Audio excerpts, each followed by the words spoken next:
I got a couple minutes. Couple minutes, and I'll go. I'm not going like louder. I was like me before the thunder.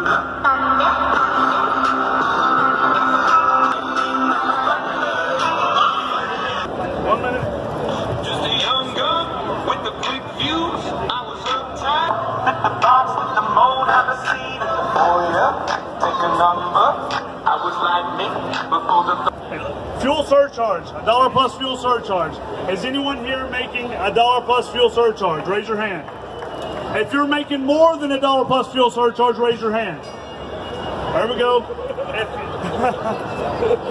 Hey, if you, I haven't walked that way yet, so I don't know what's that way, but I've been walking this way every time I go back to my room, and it's a lot of recruiters recruiting, you know, and they all have one thing in common. They talk about mileage.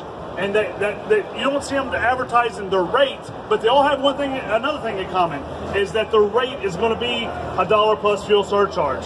And that's the thing that people with their own authority, they get paid a lot more than $1 plus fuel surcharge. That's what I'm going to be talking about. That's how people know me, is as I talk about making more money, more rate per mile, and those that have their authority, I want them to get better rates. And those that do not have their authority, I try to encourage them to get their authority. Again, my name is Chad Boblet. I'm the owner of Boblet Brothers. That's me, myself, my truck, and I. I started 8 years ago, and I also started a Facebook group. The Facebook group is called Rate Per Mile Masters. And if you know Rate Per Mile Masters, or you're in that group, I want you to raise your hand. Look, it's almost everybody. And so if you're not in the group, request to join. It's a great place to, millions of dollars in networking has taken place in that group between brokers, owner-operators, carriers, and agents. All right, again, a little bit about myself. Many of you already know how I got started. I'm gonna tell you how I got started. I was a company driver, and I'm not gonna make this story very long because I know a lot of you already know, but I got terminated from my company driving job because of an injury. I injured my knee and had to have surgery on my neck and my knee, and I was out of work for a really long time, and that went into terminating me from the job I had. I had to sell my house, sell my car, and had to basically restart. And so because I didn't have nothing else to lose, might as well, and I always want to be an owner-operator, and I have nothing else to lose, why not take the risk? Most people that get into this, or want to get into becoming an owner-operator, getting their authority, they always fear that what keeps them from making that step is they fear what could happen to them. All right, and that's what kept me from doing it as well. I feared of losing everything. But after that injury, I'd already lost my job and I lost my house, so there ain't nothing else that can happen to me. The worst thing that could happen is I'll still have my CDL. I'll go back to being a company driver if it doesn't work out. So starts off by going to the bank. I want to get a loan to buy a truck. Well, that was a problem because I've never owned a trucking company. I've never owned a truck in the past. And the banks looked at me as a new adventure. They'll give me $40,000 with good credit. They would have gave me $40,000 to go buy an SUV because I had good credit. But $35,000 to buy a truck that I'm going to make money with would not give me a loan for it. So I couldn't get the loan to buy the truck. And I found one company that was going to give me a really high interest rate. That wasn't good. And a lot of people, the way they'll get into their first truck is doing the lease to own. And that was not the route that I was going to go. So with my good credit, I used the way I did it. There's lots of different ways you can do it. I used 4 credit cards, and I was able to use those 4 credit cards at 0% interest to buy my first truck. And I bought that truck for $35,000 almost 7.5 years ago. I just sold that truck for $15,000. So excluding the maintenance I've done to that truck over the last almost 8 years, I had $20,000 invested in that truck after I sold it. So $20,000. A brand new car costs more than most brand new cars cost more than $20,000. It's pretty that you buying a used truck, getting into this, for $20,000 on a used truck, and that used truck that I just sold, that I invested $20,000 in, I almost grossed $1 million with it. And like I said, it was hard buying that first truck, and after 7.5 years of running 100% the load board only, DAT load board. That's all I use. And a lot of people, when I first started using the DAT load board, they said you can't create a business and run a business just by off load board freight and getting loads from brokers. People looked at it as that load board freight and working with brokers is only for backhauls. You have your shipper freight that gets you out, your direct customers that get you out, and you use the load board to get yourself back. That's the way a lot of people looked at it, but that's not true. I've stayed above the national average contract rate from the beginning. For the last 7.5 years, I self-taught myself on how to get good rates. And it's really not that hard. But I did that from the beginning, and that's what I've been doing for the last 7.5 years.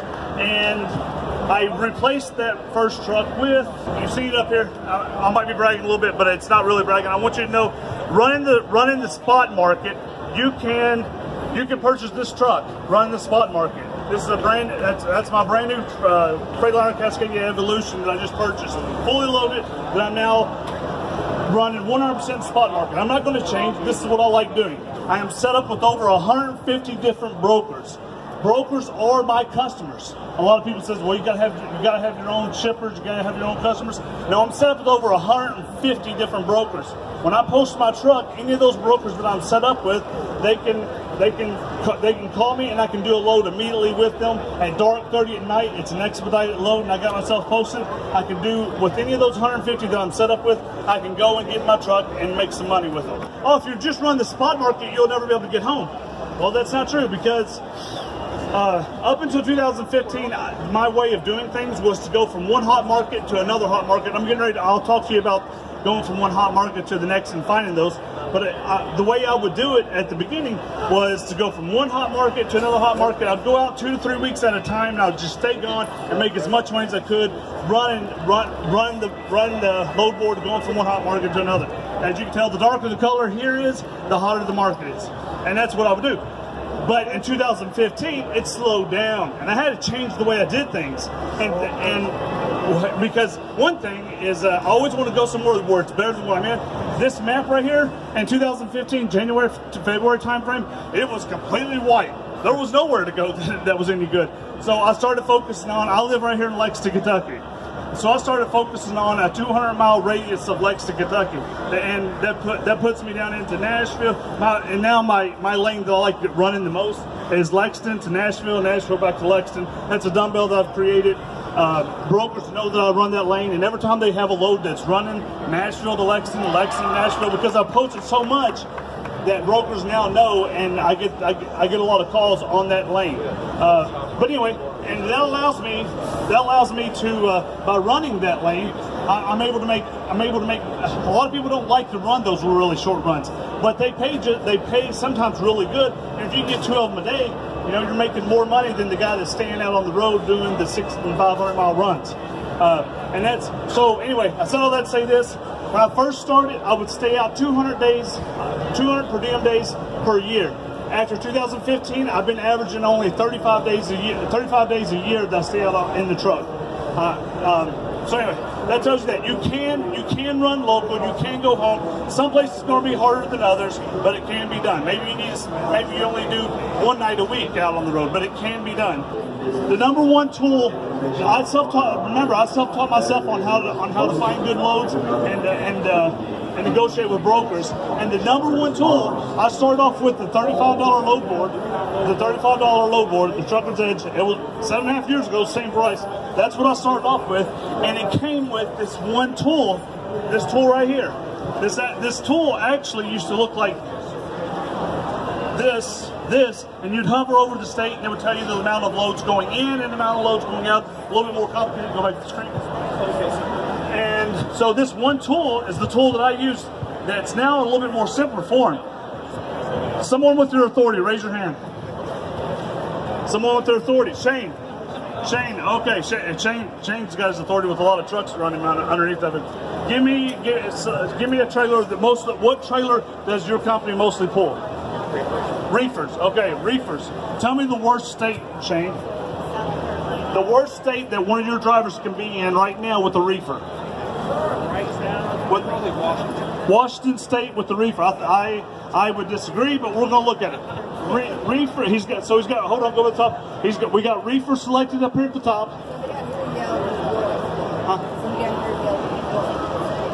New York. All right, well, hey, we're going to go with them. They said New York. All right, so go to the top. Up here we got reefer. We select a reefer, and this is the state. Loads going in, loads going out of that state. This is comparing loads in, comparing loads out. A lot of people don't do this. They want to compare truck to load, and you can do that, and that's a good way of doing things. This is something I've done from the beginning, and I've gotten good rates doing this. Take advantage of this tool. Not everybody does. I do. Okay, so reefer, New York. We're going to go to New York, and we're going to look at New York has 149 loads on the top, 149 loads going out, and going in for New York, we only got 61. New York would be a good state to go to with the reefer. And this tells you. All right, I'll give you another example so that that's clear. Go to van, please. I'm gonna show you how we all know Florida. Florida's always the worst state to go to with the van. It's only good 1 month out of the year, right? When the watermelons come in and flowers, I think they're Valentine's. But anyway, Florida. So, and this is right now what's posted on the load board as of right now. We have 14 loads leaving the state of Florida and 83 loads on the load board that's scheduled to go to Florida. That's your competition. There's going to be a whole lot more loads going in and a whole lot more loads going out. So if you take this list and you get rid of all the states, that's got more loads going into the state than coming out. Now you cut that in half. Now what you do, we're working on supply and demand. We all know that that's what dictates what the rates are going to be. So if we work on supply and demand and we say we've cut that in half, then we look at what state has the most volume. Now we're left with the best of the best. That's what I did from the beginning. That's what I used to do from the beginning. I told you I used to go from hot market to hot market. That's how I did it. And I think I'm getting close to running out of time.